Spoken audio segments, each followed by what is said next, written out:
प्रधानमंत्री अगर झूठ भी बोलते हैं ना तो फुल एकाग्रता के साथ में, फुल कॉन्फिडेंस के साथ में। हाँ जी, अगर प्रधानमंत्री बोल देना कि भैया 2 और 2 3 होते हैं तो मजा ले कोई 4 कह दे, लोग यही कहेंगे कि 3 होते हैं। मोदी जी ने कहा है तो 3 होते हैं तो मतलब 3 होते हैं। उसका नाम था शेख चिल्ली। भाई साहब बड़ी लंबी लंबी फेंकता था। मुझे लगता है मोदी जी का गुरु वही है। पहले देश में 2 ही बीमारियां थी जो लाइलाज थी, एक कैंसर था, दूसरा एड्स था। अब तीसरा ये अंधभक्ति भी हो गई है। ये भी एक तरीके से लाइलाज बीमारी है, मैं आपको हकीकत बता रहा हूँ। लेकिन अगर हम बात करते हैं शौचालय घोटाला जो पहली बार देश ने सुना तो नाम आता है नरेंद्र मोदी का। Who is this Mohan Bhagwat? Governor हैं, प्राइम मिनिस्टर हैं, पीएम हैं, कौन है?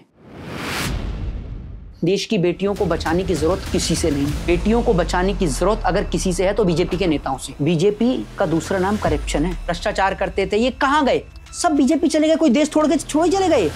और सबको छोड़ो, गृह मंत्री खुद तड़ी पा रहे हैं।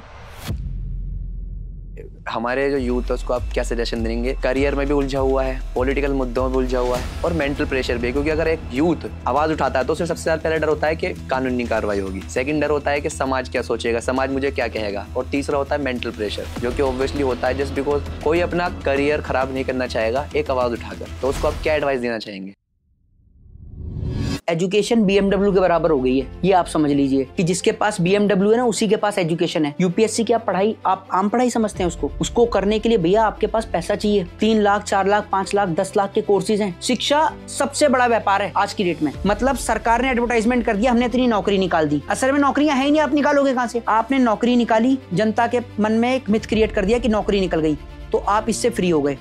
पेपर लीक करा दिया, पेपर लीक करने के बाद में भैया ये हो गया कि एग्जाम निकला भी और भर्ती भी नहीं है उसमें। और जो पैसा आया, कम से कम एक पेपर की नॉर्मल टू नॉर्मल फीस 500 रुपए होती है और एक एग्जाम को भरने के लिए कम से कम कुछ नहीं तो 10 लाख लोग बैठ, कम से कम 10 लाख लोग। 10 लाख की मल्टीप्लाई 500 से कर लीजिए, कितना बड़ा स्कैम है एजुकेशन, ये सबके सामने आ जाएगा। असल में क्या है, जितना भी सब कुछ प्रेशर पड़ता है वो सिर्फ गरीब तबके पे पड़ता है। देश के गृह मंत्री अमित शाह जी, उनके बेटा कभी क्रिकेट नहीं खेला, BCCI से ICC में पहुंच गया।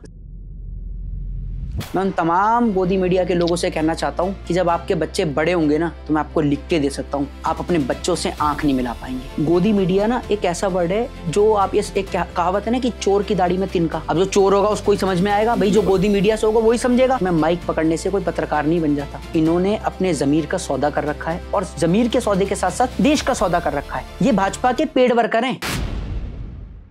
जब बीजेपी की गवर्नमेंट आती है सबसे ज्यादा मरने वाला हिंदू होता है, क्योंकि अगर हिंदू नहीं मरेगा ना तो मुसलमान के लिए नफरत पैदा नहीं होगी। शेख हसीना में फूल लग रहे हैं और देश के मुसलमानों में कांटे। यूपी में तो गाय आपकी मम्मी है और गोवा में खाने में यही अम्मी है जिन्होंने इस देश के लिए शहादत दी। लेकिन हम नाम से गिने चुने लोगों को जानते हैं। और बड़ी बात यह है कि जिनका हम नाम जानते हैं उनके परिवार की क्या स्थिति है आज तक हमें ये नहीं पता। वो बूढ़ा बहादुर शाह जफर उठकर खड़ा होकर कहता है कि भैया जब तक गाजियों में बू रहेगी, ईमान की तख्ते अंदर तक चलेगी शमशीर हिंदुस्तान की।